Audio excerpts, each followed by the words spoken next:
Punjabi radio USA ਪੇਸ਼ ਕਰਦਾ ਹੈ ਅੱਜ ਦਾ ਦਿਨ ਸਿੱਖ ਇਤਿਹਾਸ ਵਿੱਚ।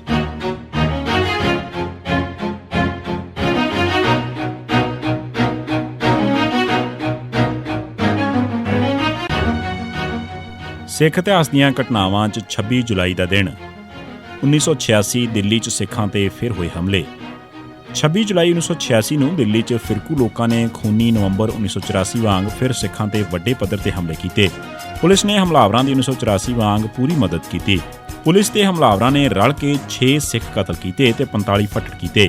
ਸਿੱਖਾਂ 'ਤੇ ਹਮਲੇ 3 ਦਿਨ ਜਾਰੀ ਰਹੇ ਤੇ 1984 ਵਾਲੀਆਂ ਕਾਰਵਾਈਆਂ ਦੁਹਰਾਈਆਂ ਗਈਆਂ।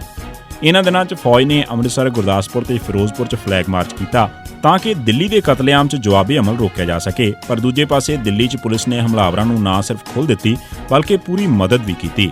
ਮਗਰੋਂ ਦਿੱਲੀ 'ਚ 26 ਜੁਲਾਈ ਨੂੰ ਸਿੱਖਾਂ ਦੇ ਕਤਲਾਂ ਤੇ ਲੁੱਟਮਾਰ ਦੇ ਸਿਲਸਿਲੇ 'ਚ ਬਾਦਲ ਤੇ ਟੌੜਾ ਦਿੱਲੀ ਦੇ ਸਿੱਖਾਂ ਨੂੰ ਮਿਲਣ ਆਏ ਤਾਂ ਉਹਨਾਂ ਨੂੰ ਵੀ ਸ਼ਹਿਰ 'ਚੋਂ ਨਿਕਲ ਜਾਣ ਦਾ ਹੁਕਮ ਦਿੱਤਾ ਗਿਆ। ਪਰ ਜਦੋਂ ਉਹਨਾਂ ਨੇ ਜਾਣ ਤੋਂ ਨਾਂਹ ਕਰ ਦਿੱਤੀ ਤਾਂ 9 ਅਗਸਤ ਦੀ ਸ਼ਾਮ ਨੂੰ ਹੀ ਉਹਨਾਂ ਨੂੰ ਪੰਜਾਬ ਸਿਕਿਉਰਿਟੀ ਐਕਟ 1978 ਦੀ ਦਫਾ 1C ਹੇਠ ਗ੍ਰਿਫਤਾਰ ਕਰ ਲਿਆ ਗਿਆ। ਉਹਨਾਂ ਦੋਵਾਂ ਨੂੰ 1 ਮਹੀਨਾ ਕੈਦ 'ਚ ਰੱਖੇ ਜਾਣ ਤੋਂ ਮਗਰੋਂ 10 ਸਤੰਬਰ ਨੂੰ ਰਿਹਾ ਕੀਤਾ ਗਿਆ। 1999 ਗੁਰਦਿਆਲ ਸਿੰਘ ਖੈਰਾਬਾਦ ਨਕਲੀ ਮੁਕਾਬਲੇ 'ਚ ਸ਼ਹੀਦ। 26 ਜੁਲਾਈ 1999 ਦੇ ਦਿਨ ਪੁਲਿਸ ਨੇ ਗੁਰਦਿਆਲ ਸਿੰਘ ਪੁੱਤਰ ਜਸਵੰਤ ਸਿੰਘ ਵਾਸੀ ਖੈਰਾਬਾਦ ਜ਼ਿਲ੍ਹਾ ਰੋਪੜ ਨੂੰ ਨਕਲੀ ਮੁਕਾਬਲੇ 'ਚ ਸ਼ਹੀਦ ਕੀਤਾ। 26 ਜੁਲਾਈ 1990 ਦੇ ਦਿਨ ਪੁਲਿਸ ਨੇ ਸੁਦਾਗਰ ਸਿੰਘ ਪੁੱਤਰ ਕਰਤਾਰ ਸਿੰਘ ਵਾਸੀ ਮਾਂਗੇਵਾਲ ਨੇੜੇ ਕੁਰਾੜ ਜ਼ਿਲ੍ਹਾ ਸੰਗਰੂਰ ਤੇ ਸੁਖਦੇਵ ਸਿੰਘ ਪੁੱਤਰ ਚੰਚਲ ਸਿੰਘ ਵਾਸੀ ਨਰੰਗਾਬਾਦ ਜ਼ਿਲ੍ਹਾ ਅੰਮ੍ਰਿਤਸਰ, ਬਲਵਿੰਦਰ ਸਿੰਘ ਬਿੱਲਾ ਤੇ ਬਖਸ਼ੀਸ਼ ਸਿੰਘ ਫੌਜੀ ਵਾਸੀ ਚੀਮਾ ਖੁੱਡੀ ਗੁਰਦਾਸਪੁਰ ਨੂੰ ਨਕਲੀ ਮੁਕਾਬਲੇ 'ਚ ਸ਼ਹੀਦ ਕੀਤਾ।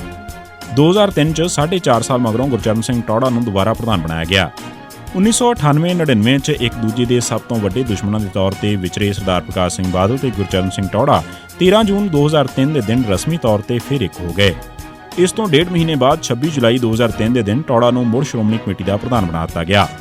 ਇਹ ਸੀ ਸਿੱਖ ਇਤਿਹਾਸ ਦੀਆਂ ਘਟਨਾਵਾਂ 'ਚ 26 ਜੁਲਾਈ ਦਾ ਦਿਨ। ਸੁਣਦੇ ਰਹੋ ਪੰਜਾਬੀ ਰੇਡੀਓ USA।